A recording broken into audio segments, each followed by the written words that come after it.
Ville de Québec entend faire afin de s'assurer, de discipliner le citoyen corporatif qui est le Port de Québec et de s'assurer qu'il mène ses opérations dans le respect de la santé. Alors, Monsieur le maire. Je viens d'apprendre ça. Laissez-moi vérifier. Est-ce que je peux avoir des copies des résultats? Alors, on vérifie ça, on essaie de comprendre la situation, puis on ne vaut rien. La dame que vous avez vue dans ce reportage, dans cet extrait, c'est Véronique Lalande. Elle est avec nous ce soir. Citoyenne qui s'est inquiétée d'abord de cette poussière rouge. Bonsoir, Madame Lalande. Bonsoir. Cette présence au conseil municipal, c'est à partir de ce moment-là que tout a déboulé dans vos démarches? Bien, en fait, il y a eu 2 temps. Oui. Donc, c'est vrai qu'autour du 26 octobre, autour de l'incident comme tel, de la dispersion d'oxyde de fer et tout, oui, il y a eu, c'est sorti quand même dans les médias, il y a eu un premier article du Journal de Québec, ensuite ici à Radio-Canada, puis le lendemain. Donc, ça a créé un petit brouhaha. Oui. Et ça a forcé Arrimage du Saint-Laurent à émettre le lundi soir un communiqué de presse pour dire que oui, c'était passé quelque chose.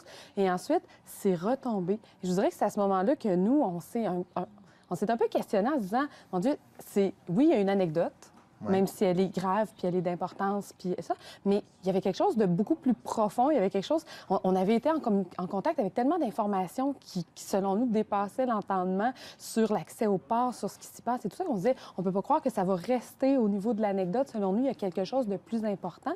Et oui, on avait poursuivi, on avait pris nos échantillons, on a fait nos analyses, on a continué le contact avec les différents acteurs. Je voudrais que c'était pas un lapin que j'ai sorti du chapeau, là. Moi, j'étais en contact et avec la santé publique. Ces gens étaient au fait des démarches que vous entrepreniez à titre de citoyenne, là. Le Port de Québec aussi, le Arrimage du Saint-Laurent aussi. Je leur ai dit qu'on avait collecté des échantillons. Je leur ai dit qu'on allait poursuivre. En tout cas, nous autres, notre préoccupation était assez grande parce que la poussière rouge, c'était le 26 octobre, mais le problème, c'est que la poussière, elle perdure. C'est une situation dans Limoilou qu'on considère presque normale, cette fameuse poussière-là. Les citoyens, vous êtes la première à avoir poussé si loin votre enquête. Oui, et ça nous a vraiment un peu éperdu, puis en même temps, on n'est pas critique là, non plus, mais c'est vrai qu'il y a une rumeur.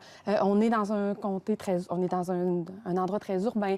Oui, il y a la la White Birch, il y a l'incinérateur, il y a les autoroutes, et c'est comme si c'était comme normal. Et je me souviens de m'être réveillée puis d'avoir dit à mon conjoint, écoute, ça se peut pas, là. On a teint 3 quartiers en rouge, et quand même, ça restait dépasse pas la rumeur, puis après ça va retomber. Je me dis, non, ça se peut pas. Êtes-vous surprise de l'ampleur des démarches d'environnement, notamment? Il y a un avis qui est émis. Ça part de vous? Oui. Ah non, Est-ce que ça vous surprend? Est-ce que c'est ce que vous cherchiez à l'origine? Oui.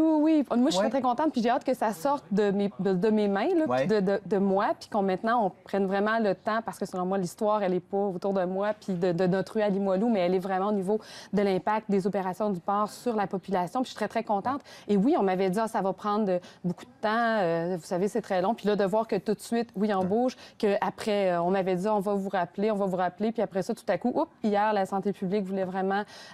s'intéresser. Donc oui, ça, je suis très, très, très contente de voir qu'on a tenu notre bout et que vraiment on prend ça au sérieux. Et en quelques secondes, votre démarche n'était pas de trouver des coupables, mais de trouver ce qui composait ces poussières-là. Bien, c'était d'abord, nous autres, on s'est dit, une fois qu'on va savoir la composition, ça va être plus facile de se lever les yeux et de voir donc qui peut générer ce type de poussière-là. Madame Lalande, merci beaucoup. Merci.